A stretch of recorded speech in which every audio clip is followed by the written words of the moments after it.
Merci. Hi, everybody. It's a pleasure to be able to talk to all of you. I'm now in Brussels and I've been on the road now for a couple of days. Uh, I was first in Paris just before the weekend, where I participated in the conference about the future of Syria. And I met many of my colleagues from the Arab world. And at the same time, also, I had key meetings with my French counterpart and the National Security Advisor for President Macron. Afterwards, I went to Munich at the Munich Security Conference. I met with an important American delegation composed of many senators from the Republican side and also the Democrat side that was headed by Senator Lindsey Graham. I also met Marco Rubio, the American Secretary of State. Afterwards, during the course of that conference, we chaired also, I chaired the meeting of the G7 foreign ministers. And it was the first time that Canada was chairing a G7 meeting, as 2025 will be our year where Canada is chairing the G7. And I can answer any questions regarding that as well. I also had many discussions on tariffs, on Arctic security, and on the Middle East. And of course, we talked about the security of Europe and particularly of Ukraine. And also, I had the opportunity to meet with the Ukrainian foreign minister. Now, here in Brussels, I've had the chance also to meet with the High Representative for the European Union, Kaja Kallas. I met also with the President of the European Parliament, Roberta Metsola. And finally, also this morning, I met with the Secretary General of NATO, Mark Rutte. And now, tonight, I will be heading to South Africa, as all ministers from the G20 will be meeting in Johannesburg. And as chair of the G7, it is important for me and for Canada to be at that table. And I will be ready to take your questions. Je vais juste répondre en premier en français et vous dire, au cours des derniers jours, j'ai été sur la route en Europe. Premier arrêt a été à Paris, en France. J'ai participé à la conférence sur la Syrie. J'ai rencontré plusieurs de mes homologues du monde arabe et j'ai également eu des rencontres importantes avec le ministre des Affaires étrangères de la France, et également le conseiller à la sécurité nationale du président Macron. Par la suite, je me suis rendue à Munich où j'ai rencontré une importante délégation américaine de sénateurs du Congrès, tantôt républicains, tantôt démocrates, qui était dirigée par le sénateur Lindsey Graham. J'ai parlé avec le secrétaire d'État américain Marco Rubio. J'ai également présidé la première rencontre du G7 de l'année des ministres des Affaires étrangères. Et le Canada, cette année, préside le G7. Donc, c'était important pour nous que nous soyons capables d'avoir une rencontre productive. J'ai eu plusieurs discussions en lien avec les tarifs, en lien avec la sécurité dans l'Arctique et également en lien avec le Moyen-Orient. Et finalement, bien entendu, nous avons parlé de l'Ukraine et de la sécurité de l'Europe. Et j'ai rencontré le ministre des Affaires étrangères de l'Ukraine. Maintenant, je suis rendue à Bruxelles depuis que j'ai eu l'occasion d'être ici. J'ai rencontré la haute représentante de l'Union européenne, Kaja Kallas, qui est mon homologue. J'ai également rencontré la présidente du Parlement européen, qui est Roberta Metsola, et également le secrétaire général de l'OTAN, Mark Rutte. Et là, présentement, ce soir, en fait, nous allons nous diriger vers Johannesburg, en Afrique du Sud, où les ministres des Affaires étrangères du G20 vont avoir l'occasion de se rencontrer. Et puisque cette année, le Canada préside le G7, j'aurai l'occasion de présenter également la voix du G7 au G20 lorsque nous serons en Afrique du Sud. Alors, ça me fait plaisir de répondre à vos questions. Merci beaucoup. If you have Après a vous. question, please use the raise hand function. As usual, one question, one follow-up. Si vous avez une question, s'il vous plaît, utilisez la fonction main levée. Comme à l'habitude, une question suivie. Dylan Robertson, the floor is yours. Hi, Minister. Thanks so much for taking our questions. I want to ask you about the Africa strategy. We have some stakeholders telling us that the strategy is going to be released this week, but they say it doesn't have significant spending because of prorogation. And I'm wondering if you could confirm whether the strategy is being released this week and how the funding will compare with the Indo-Pacific strategy, which had $2.3 billion. First and foremost, when we will be launching the African strategy, you will be the first one to know. And so that would be the first part of my answer. Second part of my answer would be when it comes to Africa, we've been investing more than $4 billion in Africa over the last 5 years. Canada is present and will continue to be present. And contrary to certain countries, we believe that international aid is important and we'll continue to invest in it. And Minister, I'd like to ask about the negotiations with the European Union for a defense and security agreement. I understand that the negotiations are still underway, but I'm wondering about the focus of the agreement and the status of the talks. The EU deal with Norway was mostly about undersea cables. The one with Japan was about naval drills. So what's the focus of a possible EU security deal with Canada, and what are the timelines for those negotiations? So, of course, I've had the chance to talk a lot about increasing our defense and security cooperation with European partners. We do that through NATO, and that's really important. And that's why the focus when it comes to defense and security talks with the European Union per se, it is true the fact of defense procurement and also being able to share more intelligence and information. I believe that we can do that rapidly, and I think that we're in a good pace. We're going at a good pace, and we're in a good place. Thank you. Next question is from Tanda McCharles. Please go ahead.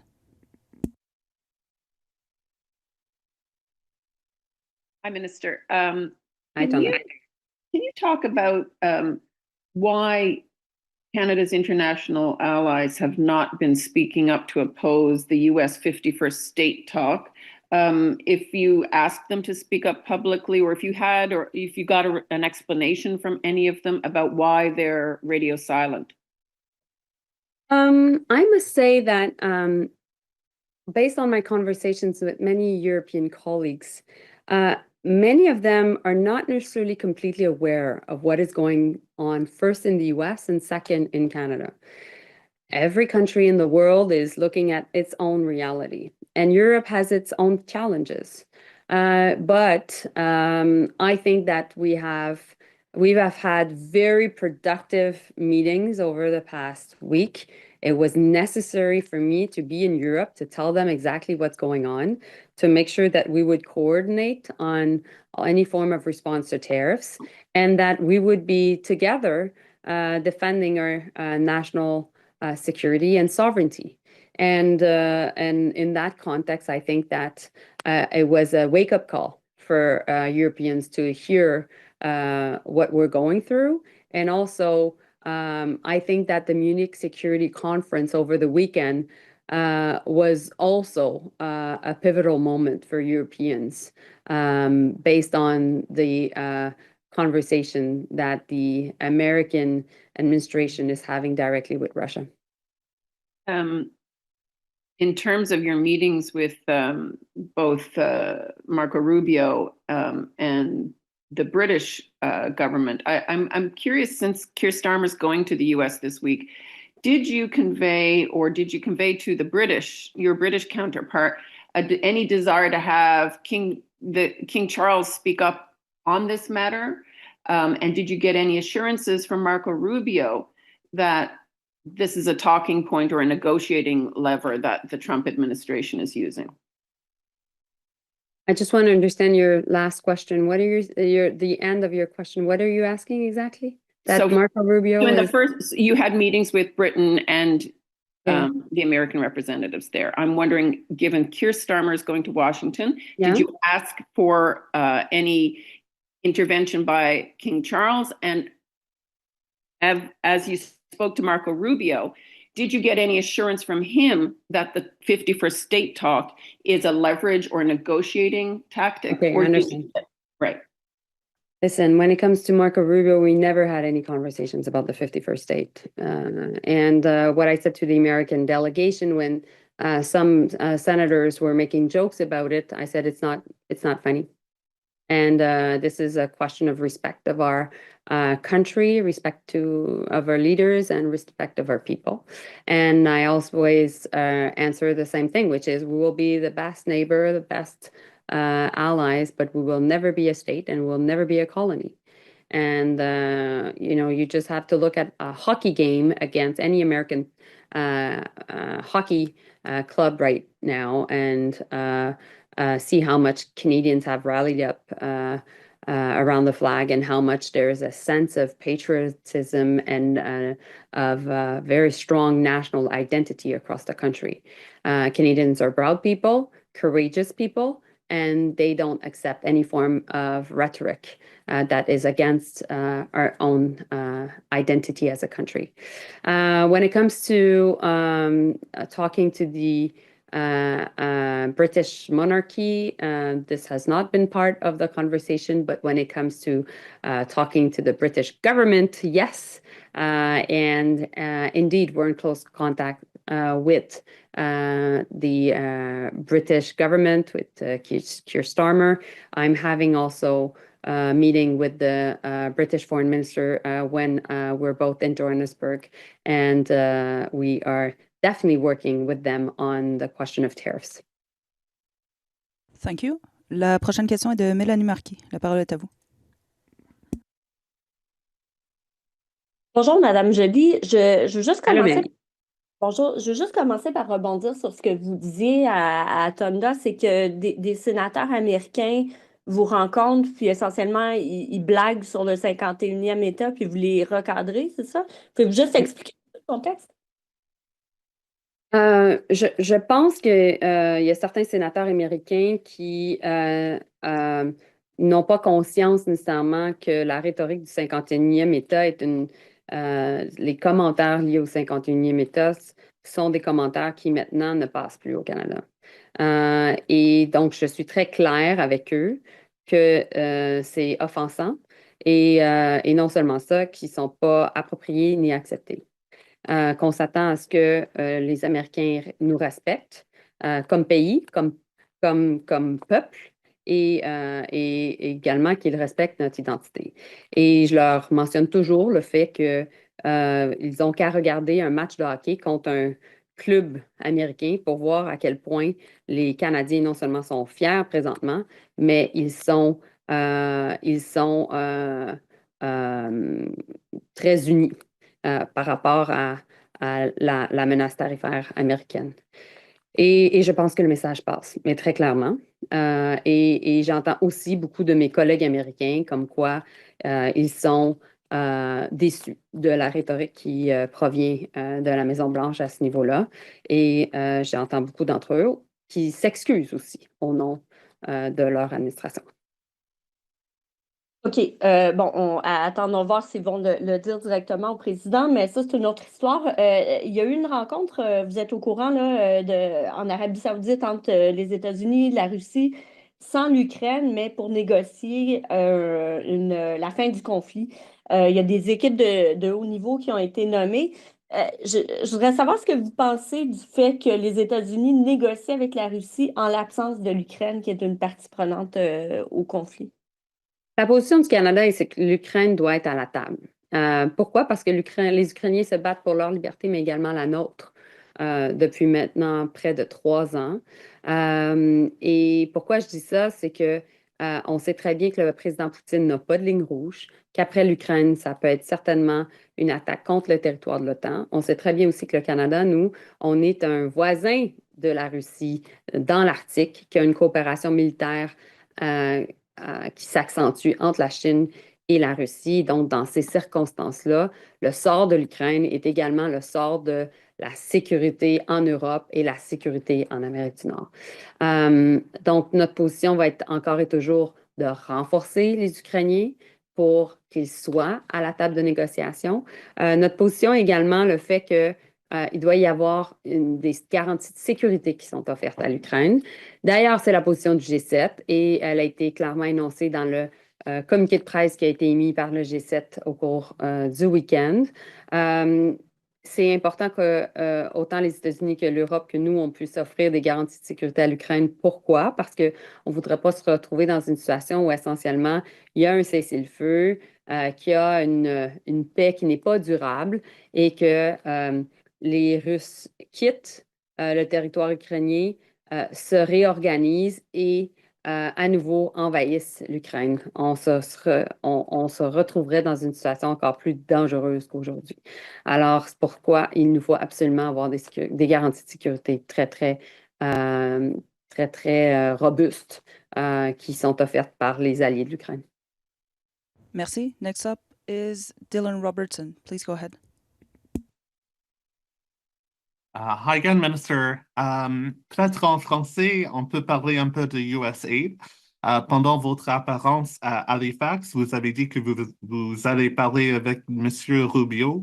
Je voudrais savoir comment il a répondu à votre message et que disaient les autres collègues homologues du G7.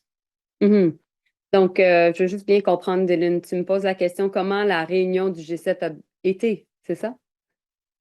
You said in Halifax you were going to talk to Rubio about the US aid cut, and I'm wondering how he responded to your message about China and Russia when it comes to foreign aid, and how the OK. other G7 leaders spoke about US aid. Ah, OK, good. Donc, j'ai eu plusieurs conversations avec le secrétaire d'État américain depuis maintenant les dernières semaines. On s'est parlé au moins une dizaine de fois sur la question de l'aide financière, de l'aide humanitaire et l'aide au développement.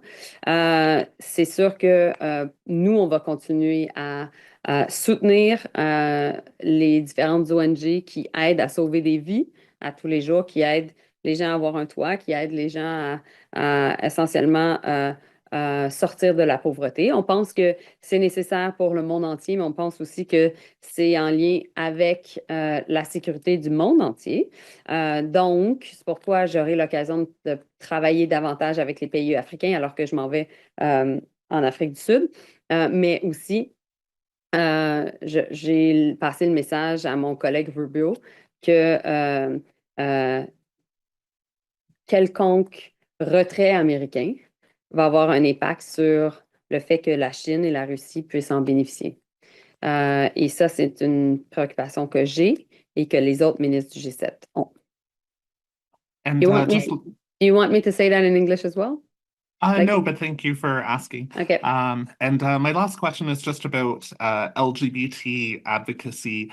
I know that the government had been looking at a possible envoy for LGBT rights.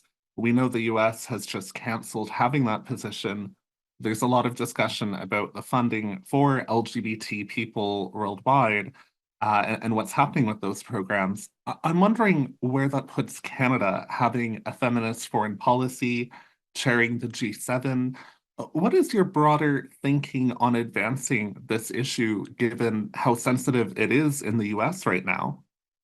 Well, the U.S. will do what the U.S. does, and the Trump administration will take its own decision. When it comes to Canada, I've presented a vision of pragmatic diplomacy, where ultimately we're engaging with countries that we don't necessarily always see eye to eye, but we have to do so to defend our national interests at a time where, and you're seeing it even today, where geopolitical tectonic plates are moving and it is affecting the security of all countries on earth.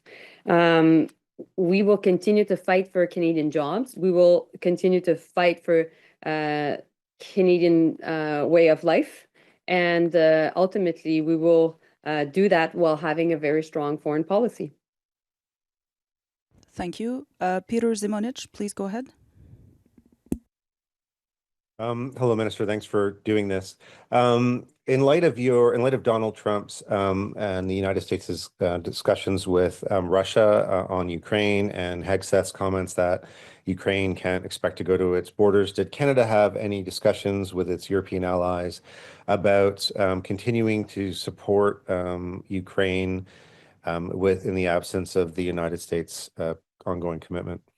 Yes, we've had. We've had conversations with European allies at the EU. I've had conversations also in France. I've met with many European colleagues, and we've said we want to be part of these conversations regarding security guarantees.